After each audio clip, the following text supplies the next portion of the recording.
Well, the International Rescue Committee has warned that over 50,000 children in Gaza are living alone. That's triple previous estimates. The IRC says they're at risk of exploitation, neglect and starvation. Well, Rob Williams is the Chief Executive of the War Child Alliance. Good to have you with us, Rob. Thank you for joining us. So we've had these warnings about more than 50,000 children in Gaza living alone with no adults to look after them. What kind of additional risk does that put them at?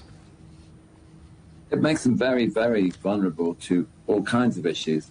In any conflict, children are the most vulnerable people.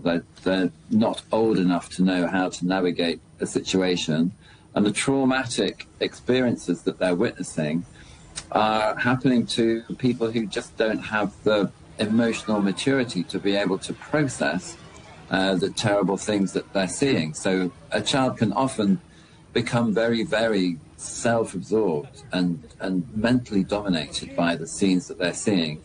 If a child ends up on their own or living with a brother or a sibling, they need so much support to find food, to get shelter, to figure out how to stay safe.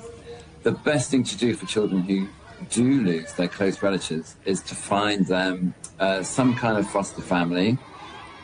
War Child have teams in Gaza whose job is to find unaccompanied children and make sure that they're set up with foster families. But the numbers involved are very large. The difficulty of doing this in Gaza right now, when every journey across Gaza is incredibly dangerous, are severe. So it's one of the challenges facing the population in Gaza, that there's a huge need to arrange foster care and appropriate support for children who've lost their close relatives. Of course, many of these children will have experienced loss, violence, bereavement. How does that affect children in particular? Can be very, very deeply. War Child's role in the humanitarian sector is to be the agency that provides psychosocial support to children, and we do this in conflict zones around the world. A child who's experienced severe trauma from a conflict will often show signs of either being very, very quiet and very withdrawn, or quite aggressive. Very difficult behaviour can often come out from children who are struggling to cope internally. Many children will have trouble sleeping. Many children will have really vivid nightmares. Some children can be so distressed that they lose the ability to speak. And we see lots of children who just aren't really communicating. They're not talking, sometimes for a very long time.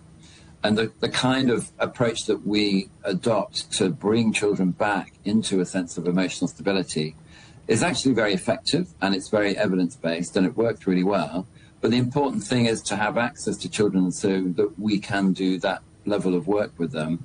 And what we're seeing in Gaza is, whilst you'd normally expect around about 22% of children who've been through a conflict to need some kind of psychosocial support, in Gaza, it's almost 100%. There's a dosage effect here. Continuous exposure to frightening events will build and build and build. And the enormous caseload in Gaza means possibly 1 million children will need psychosocial support over the next few years.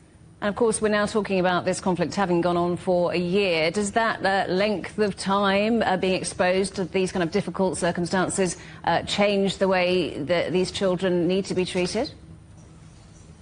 Yeah, significantly. In most conflicts around the world, if you have a population that's under attack, they're able to move. They will move to a safer location. And a lot of our work happens in displacement camps and refugee camps. In Gaza, they can't escape the dangers of being in Gaza. And there is a sense there that there's no actual safe place. So the trauma mounts. And what we're trying to do now is to do psychosocial sessions in quiet spots around Gaza where you can run sessions in real time so that you can start to address this trauma, even though you know they will probably experience more traumatic events the next day or the day after that. We can't just leave them to have this relentless build-up of trauma. We're trying to address it in real time. Rob, good to talk to you today. Thank you very much for joining us on the programme. That's Rob Williams, the Chief Executive of the War Child Alliance.